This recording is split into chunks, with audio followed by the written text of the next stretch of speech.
JoJo's Bizarre Adventure has seen a number of iconic battles: Joseph vs Wamu, Jotaro vs Dio, Josuke vs Kira. However, there's always one battle that's been commonly praised to be one of the best JoJo battles even to this very day: Jotaro vs Daniel J. Darby, aka Darby the Gambler. So, what is it about this battle that allows it to be placed among some of the other JoJo greats? Well, let's see what's going on under the hood. Firstly, off the bat, this battle isn't like your typical battles, especially those we've seen in Stardust Crusader so far. It's not about who necessarily has the better abilities or who can overpower who. It's just a game of poker where two sides try to outbluff each other. One of the things this battle does well is the stakes. Of course, this battle shares the same stakes as the entirety of Stardust Crusaders. There's a race against time to save Holly by defeating Dio, and Darby himself is another one of Dio's henchmen that's been sent to take out the Crusaders. Also, there are the stakes within the battle. For example, Darby himself has been built up throughout this arc to be a very worthy opponent. Some would say one of the strongest opponents our heroes have faced so far. Prior to Jotaro taking on Darby, 2 out of the 4 available Crusaders have been taken out by Darby. Firstly, there was Polnareff, whose confidence proved to be his downfall and ultimately locked the gang in on having to battle Darby to get his soul back. And secondly, there was Joseph Joestar. In this instance, Joseph is the character whose defeat raises the stakes significantly, as on paper, Joseph is the character who would ideally be a good foil for Darby. Joseph, throughout his own story and battle tendency, and throughout some of his battles in part 3, has shown to be one of the more intelligent and quick-witted characters who isn't afraid to resort to cheating and misdirection to ensure a victory.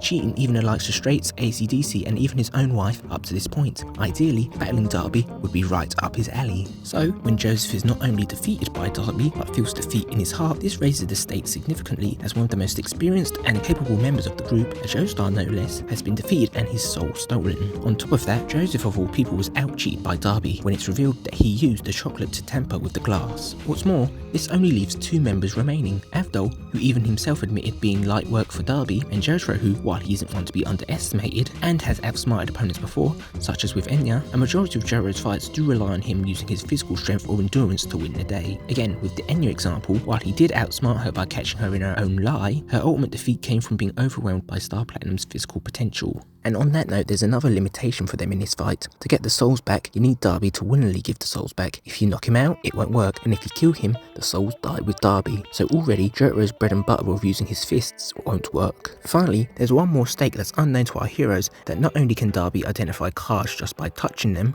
but that everyone in the bar and within its vicinity is employed by Darby. By all accounts, Jotaro is seemingly outmatched by Darby, especially when the game he chooses in question is a poker game. The challenge Araki presents to Jotaro in this fight is that can Jotaro defeat his opponents without needing to get physical?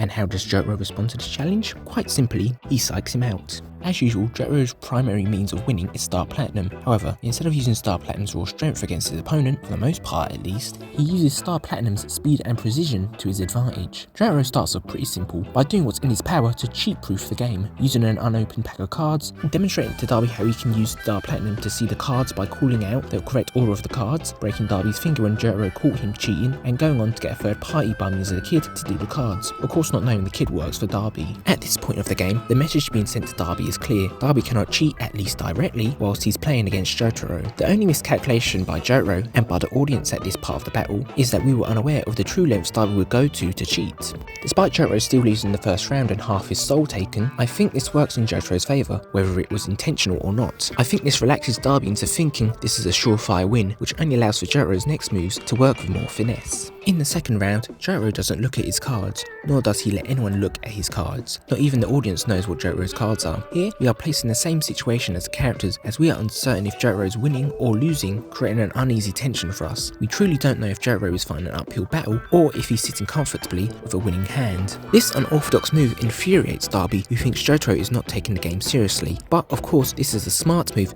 as it prevents the game from ending prematurely, as Jotaro can't lose in his heart if he really doesn't know he has a losing hand, which is also helped by Jotaro being able to keep a cool composure and calm expression, much like many of his battles beforehand. What Jotaro also does is set up his endgame, as he raises the stakes at the right time. If Jotaro went straight to asking for the secret of Dio's stand, there's no doubt that Darby would have either backed out of the game or played it with the intent of being absolutely certain that he would win. Following up from not looking at his cards, not only does Jotaro bet the rest of his own soul, but he goes on to bet Avdol's soul, to which Avdol has no objections, as he admits that Darby would make quick work of him. Darby responds to this by raising the stakes further by going all in, offering up his half of Jotaro's soul that he has, as well as the 12 chips that equally represent Joseph and Polnareff's souls. Here, Darby makes a proposition. Because Jotaro and Avdol have nothing immediately left to offer, they should bet Kakuin's soul to match Darby's stake. Of course, Darby is not only challenging Jotaro's bluff, but challenging Jotaro's resolve. Is he willing to put the lives of others on the line just for him to have a chance of beating him? Of course, Jotaro's answer is yes. And at this point, the ball is back in Jotaro's half, because while Darby is shocked that Jotaro has taken up his offer, Jotaro takes the chance to really sow doubt into Darby's mind. So far, Jotaro has only used Star Platinum to prevent Darby from cheating directly, and only ups the ante from here by using Star Platinum to get a cigarette and light it under Darby's nose, planting the idea that not only can Jotaro use Star Platinum to prevent cheating, but use Star Platinum to cheat as well. What's also interesting to note that, at least in anime, that Darby only clocks in Jotaro lighting the cigarette and not actually the cigarette going into Jotaro's mouth, meaning that Jotaro has caught Darby off guard, and this is where the panic for Darby really sets in, as if he missed Star Platinum giving Jotaro the cigarette, what else could he have possibly missed? What also puts Darby under stress is that the kid that we know works for him is starting to lose his composure as well, repeatedly staring at Darby, risking to give the game away. And while Darby is lost in his thoughts and finally found the will to know Jotaro is bluffing, Jotaro once again puts the pressure on Darby as he's used Star Platinum to get a full drink complete with a straw and an orange slice. Here is the moment I would say that Jotaro is truly in Darby's head, and I know I've pretty much recapped the whole story at this point, but I think it's important to break down how Jotaro gradually chipped away at Darby's confidence and resolve, all of which is coming to a head. As Darby is about to call, Jotaro raises the pot once more. Keep in mind, while Jotaro did just bet Kakuin's soul, it was only because Darby directly challenged him to, so now Jotaro can respond in like with a challenge of his own, his mother's soul. Now, there are three things with this bet. One, as Jotaro himself acknowledges, since he has nothing left to lose and is pretty much the last hope of winning, strategically speaking, Jotaro can afford to make this Hail Mary bet, as the only difference would be that everyone dies in that moment as opposed to slowly being picked off before Holly dies in a few days. Two, by putting his mother's soul on the line, Jotaro is essentially telling Darby that he can beat him with absolute certainty. Yes, in Darby's mind, this is telling him that Jotaro must have found a way to do the near impossible and not only obtain a winning hand, but successfully cheat against him, because to swear on a loved one's life is to portray your absolute honesty and sincerity. However, when I say beat him with absolute certainty, I mean beat him at his own game and not beat him by having a winning hand as Darby thinks, as it soon becomes clear Jotaro did not have a winning hand. And three, because of the significant weight Holly Kujo holds not only to the narrative but to our hero, this gives Jotaro more than enough justification to challenge Darby with one simple request. Tell us the secret to Dio's stand. Of course, Darby's reaction tells us that he does know the secret to Dio's stand, but also tells us that Darby is absolutely petrified at Dio and the thought of revealing his stand. With this bet, Jotaro is not just asking for important information that will help them, but he has effectively beaten Darby at his own game. Darby has made a career of cheating people, all of whom were most likely non-stand users, and stealing their souls with no proper recompense or true equal stakes. However, now that he's met Jotaro, and equal in terms of having stands, Darby is now put on an equal playing field where he's now trapped and forced to put his own soul on the line. Darby is in a position where he wants to call because his gambler's pride is on the line and he knows that Jotaro is bluffing. But the chance and risk of Jotaro not bluffing are too high that if he does lose and has to betray Dio, that of course would be at the cost of his own life. Darby ultimately isn't willing to make that bet despite the odds being in his favour, and ends up hyperventilating, fainting while standing up and ultimately losing his mind. Darby could have been 85% confident that Jotaro had a shit hand, but as every Pokemon VGC player knows, that 85% accuracy might as well have been 0. Ultimately, Jotaro had the resolve to put everything and everyone's life on the line, whereas Darby couldn't find the resolve to not only risk his own life, but to risk his pride as a gambler. And what was the icing on the cake?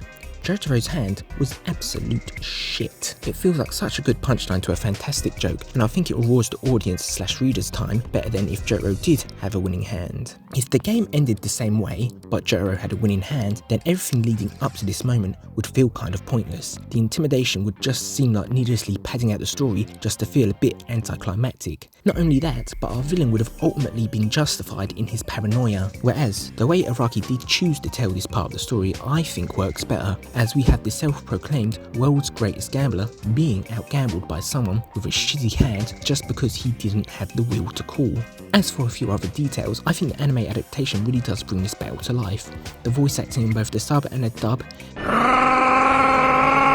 Raise the pot! added bits of flair, like the black and white drawing of Darby as he's hyperventilating, and even added detail of Darby's hair growing grey. And finally, just the use of Avdol as an audience surrogate in a way worked here too. The fact that we're all essentially Avdol in this situation, where we have to watch and put our faith in Jotaro, despite being unsure he can actually win, only for him to have a crap hand, really adds something to this battle. Overall, for Darby to be defeated, it wasn't just enough to make him lose, but to ultimately psych him out and destroy his entire career.